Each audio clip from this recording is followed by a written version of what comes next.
How often do you watch television? Why? Why not? No, I seldom watch TV because I believe watching TV is no different from slow suicide. It's just a waste of my precious time. I must live every single minute to the fullest. Which television channel do you usually watch? Why? Well, I could only watch those channels. I believe they are the only channels worth watching because I can get updated of the latest happenings in Vietnam and around the world. Do you enjoy the advertisements on television? Why? Why not? No, I totally hate it. It makes me sick. Think about it. How could you like it when they insert ads in your favorite TV show? It's totally unacceptable. Plus, most of the ads either are misleading or appear to exaggerate the effects of their product. They just want to get money out of your pocket. They are mercenary profiteers. Uh, anyway, I don't like advertisements. Do you think most programs on television are good? Why? Why not? Well, I guess yes. Most TV programs in Vietnam are generally good, so to speak, since the TV and radio administrative authority really does their job of censoring the unwanted contents. So don't worry, you would have to go overseas to watch those bad TV programs like CNN and other stuff. Describe a friend of your family you remember from your childhood. Well, I can hardly remember any family friend in my childhood. Um, Save Mr. Michael. Mr. Michael was from New Zealand and he worked as a foreign expert in my father's factory. My father was his interpreter, so they got acquainted very quickly. I remember I called him Mike. Mike was a very interesting person, and he would suddenly appear in my home as if from nowhere to ask my father to help him with this or that. Every time he showed up, he would give me some little presents. Oh, I loved him. But it's not long before he finished his work here in Vietnam and went back to New Zealand. Well, I don't know whether I would see him ever again.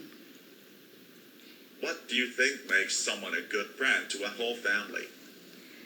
People become friends for many different reasons, but what makes someone a family friend often has something special, like helping to look after the old, extending a helping hand when the family is in great danger, and stuff like this.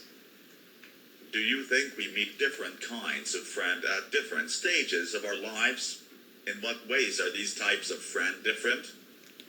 I don't think so. Mm,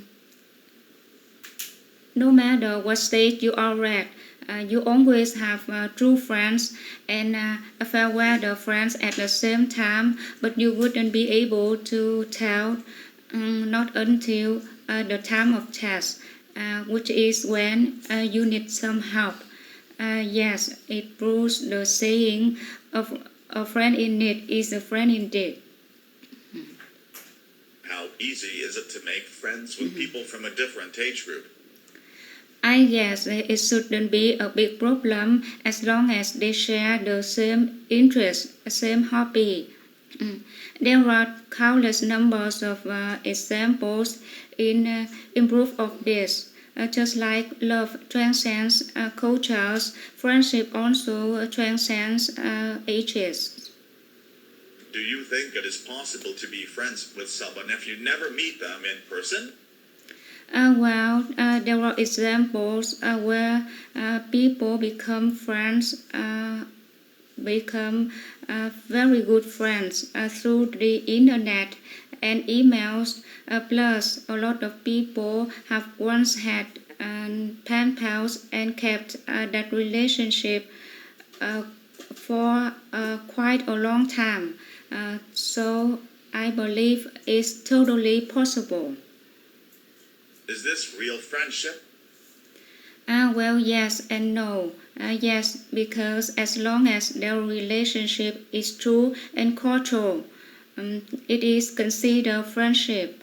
No, because it is still different from the conventional type. What kind of influence can friends have on our lives? You may not realize to what extent friends may influence you. Friends add meaning to our life. They enrich our experiences, bring joy, and share our problems. If there were a fourth need besides food, water, and shelter, we could say it would be the need for human interaction, closeness, and friendships. How important would you say it is to have friends from different cultures? It's a good thing to have friends from different cultures. In that they teach you to look at the world through a bigger perspective. It's also a good opportunity to reflect upon ourselves and our own cultures, and helps to get rid of our cultural bias when we look at or do things.